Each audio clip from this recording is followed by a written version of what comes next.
Puxa vida. Eu vou perguntar, você torce pro Corinthians, Marcelo?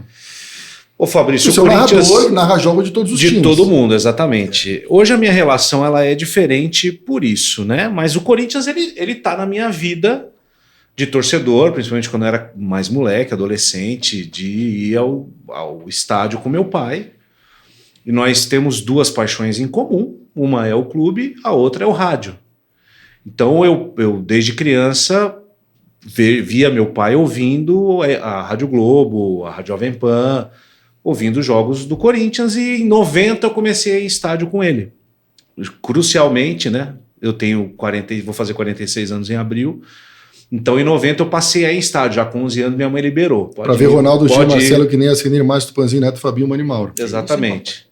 Eu, quando eu era moleque, eu queria ser o Ronaldo. Eu era goleiro de futsal, imitava o Ronaldo, fazia aquelas coisas na trave, igual, era assim. Imitava o Silvério, né, na verdade. Ronaldo. Mas eu sempre fui fã, até pela influência do meu pai, da turma da Rádio Globo.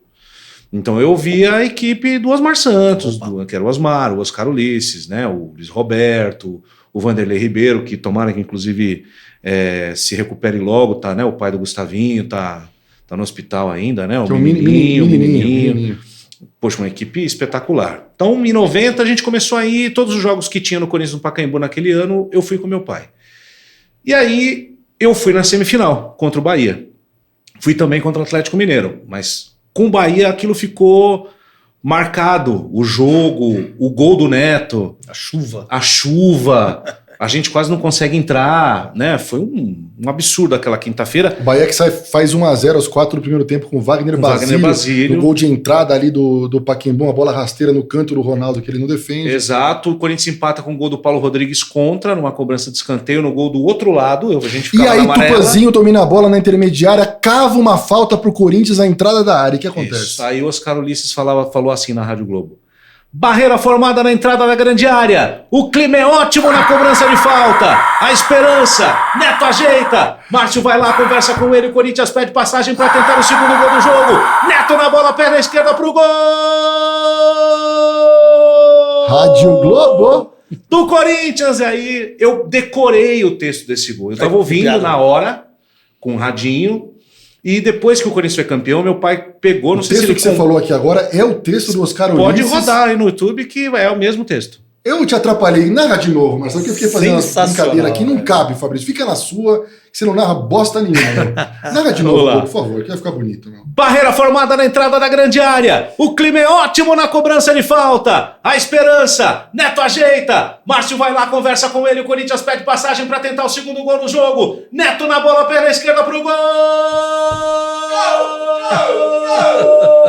Neto bate falta e toca pro fundo do gol. A torcida está vibrando e a Rádio Globo traz a emoção. Neto! Explode nação brasileira, é hora de alegria.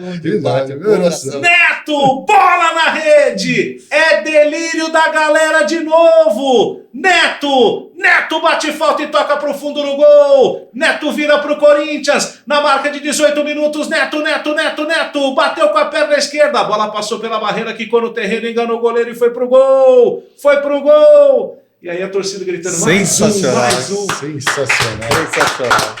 Grande, isso remete a toda a infância de todo mundo que está aqui, porque todo mundo é década de final de 70 e começo de 80. O seu jogo é o jogo do Bahia, o meu jogo de quando eu conheci o Craque Neto, sim, que eu vi ele a primeira vez de perto, né? Isso que me motivou também a escrever o livro do Craque, dos dois livros que eu escrevi, que foi em 90, que foi Corinthians e Atlético Mineiro. Eu estava na numerada inferior, no gol mais próximo do tobogã, e onde o Neto faz os 2 gols. Isso. E o segundo gol do Neto, ele sai correndo pro alambrado onde eu estou. Eu estava próximo, eu tinha 10 anos, eu saí correndo de onde meu pai tá, desci e fui no meio. Eu sou um dos caras que tá ali embaixo quando o Neto sobe no alambrado. E naquela época, e não é sacanagem que eu vou dizer, é verdade, eu tinha 10 anos. Não passava o gol na televisão toda hora. Não. Você via o gol quando os caras mostravam, você não tinha internet para recuperar e ver o gol. E na minha cabeça, quando eu vi o Neto no alambrado ali em cima, pra mim é real isso. Pra mim o Neto tinha uns 2,50 metros de altura. Eu fiquei com isso na cabeça até ter a imagem novamente de que ele não tinha isso. Então o Neto, no meu sonho, ele era um super-herói. Gigante. Ele era um gigante. Eu fico até arrepiado, porque é verdade. Mas eu dormia sonhando com isso. Cara, o Neto é um... Cara, o Neto é uma coisa... O tamanho desse cara que eu vi. Eu vi. Ninguém me contou, eu vi que ele é altão. E depois... E depois eu tive a honra de conhecer. Eu contei essa história pra ele aqui quando ele veio. No último Papo Fiel do ano. E nós somos de uma geração... privilegiada de ter visto esse time que era raiz, né, Marcelo? Era raiz, exato, e nem era favorito e nada. Mas isso especificamente, por incrível que pareça, Fabrício, ele mudou a minha relação com o futebol. Porque depois que o Corinthians foi campeão, meu pai pegou o disco que a Rádio Globo tinha, né? A gente estava falando que você também tem esse disco lá, que tinha os gols, todos os gols da campanha narrados por esse time de narradores, Oswaldo Maciel e tal, né? Que narrou a final depois. O Osmar Santos estava na Rádio Record nessa época, em 90, né? Então, eu peguei esse disco e a vivência desse Corinthians e Bahia foi tão forte na minha cabeça de criança que neste gol, especificamente, eu voltava ao disco, por isso que eu decorei o texto. E eu ficava repetindo, eu ia tomar banho e ficava repetindo. E aí eu descobri que eu idolatrava mais a narração do Oscar Ulisses, que está lá na CBN até hoje, do que o Corinthians, o Neto, sabe? O futebol. E ali eu descobri a minha paixão pelo rádio. E eu decidi, na minha cabeça de criança, lá no Capão Redondo, de onde eu sou, que eu ia estudar jornalismo com 11, 12 anos de idade. Ia virar narrador. E um dia eu ia trabalhar com Oscar Ulisses na Rádio Globo. Botei na cabeça. Não tinha quem tirasse. Meu pai queria que eu fosse advogado.